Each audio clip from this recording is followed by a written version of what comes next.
Saya ingat betul, waktu berusia sekitar 6 tahun, entah dari mana kabarnya, tiba-tiba saja semua orang terjangkit virus kumpul timah bungkus rokok dan mengambil timahnya.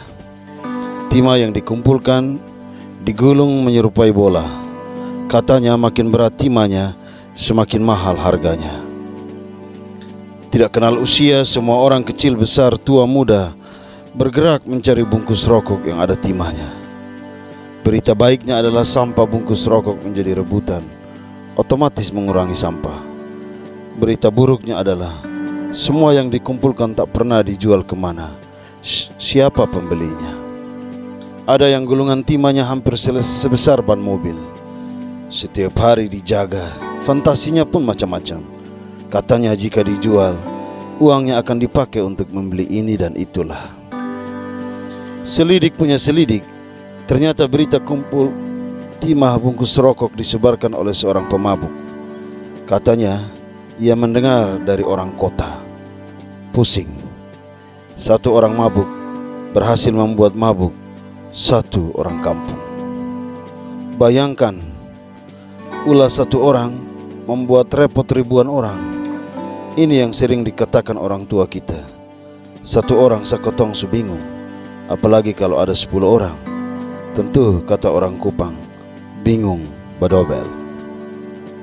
Hidup ini memang dipenuhi dengan banyak orang dengan gaya hidup beragam. Ada yang kehadirannya mampu memberi banyak nilai positif bagi lingkungan di mana ia ada.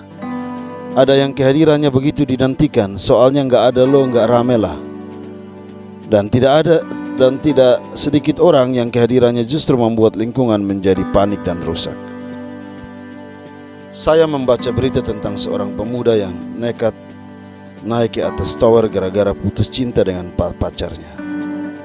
Di atas tower, di SMS pacarnya, 30 menit jika engkau tidak membalas SMS-ku dan tidak mengatakan I love you, aku mencintaimu, maka aku akan melompat dari tower.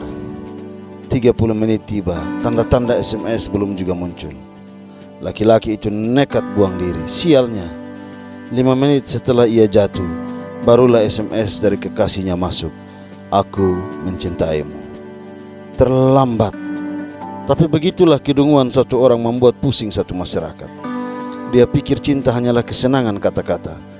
Dia lupa bahwa nafas hiduplah yang menjadi syarat bagi cinta berpaut. Kalaupun putus cinta, dengan modal nyawa yang dia punya, bukankah dia bisa merajut cinta yang lain? Jangan bodoh, atau jangan kebodohanmu merusak kecerdasan semua orang. Terus terang, ketika berkisah tentang kebodohan, saya agak hati-hati, sebab dalam penggunaannya, diksi, bodoh dan sejenisnya digunakan untuk memaki, menyerang, menghina dan bahkan merendahkan orang lain. Padahal sejatinya kita diingatkan bahwa mereka yang mengatakan bodoh kepada orang lain tidak lain tengah memperlihatkan keadaan bodoh pada diri sendiri. Tetapi tidak ada pilihan kata lain selain bodoh untuk menggambarkan apa yang saya lihat. Pertama, betapa bodohnya kita yang begitu cepat mempercayai sebuah berita yang tak tahu ujung sumbernya, membiarkan diri ribut dengan orang lain, buang energi untuk sesuatu yang belum tahu ujung pohonnya. Kita terlalu sibuk mencampuri sesuatu yang tidak ada sangkut pautnya. Ada kisah menarik, di sebuah jalan raya tiba-tiba massa berkumpul. Seseorang datang dan melihat banyaknya manusia yang menghalangi niatnya untuk tahu siapa korban kecelakaan. Ia berteriak dengan keras, "Minggir, minggir, minggir. Yang ditabrak adalah saudara saya." Semua orang minggir dan memberinya jalan. Ia tersenyum dalam hati, bodoh kan? Ia mendekati si korban. Betapa terkejutnya dia karena korban adalah seekor kambing. Dan betapa malunya sebab ia terlanjur mengakui bahwa ia bersaudara dengan kambing itu. Orang yang cepat mempercayai sebuah berita ibarat orang yang mengaku bersaudara dengan kambing. Saringlah sedikit, jangan buru-buru. Masalah hoax bukan hanya kebodohan si penyebar, tetapi juga tentang kita yang begitu cepat termakan berita. Kedua, kita begitu bodoh hanya karena sikap panik kita menghadapi suatu persoalan. Saya ingat masa di mana semua kampung begitu menyukai bermain judi. Malah mereka berdoa agar makin banyak orang mati supaya judi makin lancar. Di suatu arena judi, Tiba-tiba masuk beberapa polisi yang berteriak, "Jangan lari, jangan lari." Om Ako bukan nama sebenarnya, dia bukan penjudi, dia seorang majelis yang baik. Dia hanya kebetulan hadir untuk berbagi duka. Tetapi karena kepanikannya, ia lompat dari jendela dan masuk ke kamar orang. Ia bersembunyi di bawah tempat tidur. Sialnya, di bawah tempat tidur ada anjing yang baru beranak. Dia lolos dari polisi, tapi kaki dan tangannya habis digigit oleh anjing yang menyangka ia datang mengganggu anak-anaknya. Tenang saja, untuk apa lari? Orang yang lari adalah orang-orang yang bersalah. Untuk apa lari kalau kita tidak seperti itu? Ya, tapi sudahlah. Kepanikan model itu juga kan kita jumpai dalam menghadapi masa pandemi COVID-19 kan?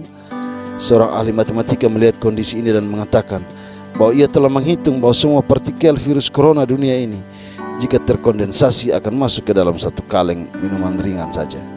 Kepanikan kita lah yang membuat kita ceroboh untuk mengambil keputusan dan pilihan yang fatal dalam menghadapi virus COVID-19 ini. Ketiga, kita begitu bodoh karena kita melupakan potensi dan kekuatan yang Tuhan beri bagi kita.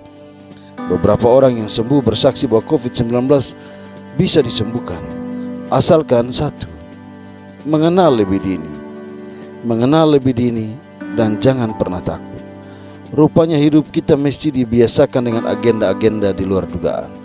Sebagaimana orang hidup pasti akan mati, dia akan belajar memaknai hidup. Sebagaimana orang mencintai, dia juga siap untuk melepas cinta, karena cinta bukan berarti memiliki.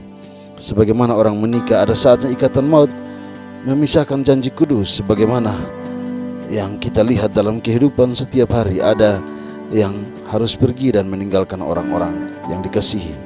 Sebagaimana orang sukses, ada yang jalannya melesat bagi roket, namun ada yang berjalan dengan perlahan, berputar, bahkan harus berdarah-darah. Sebagaimana kesuksesan siap disambut, begitu pula kegagalan siap untuk dinikmati. Sayangnya, mayoritas manusia berputar dalam kebodohan ini. Ironi. Amin.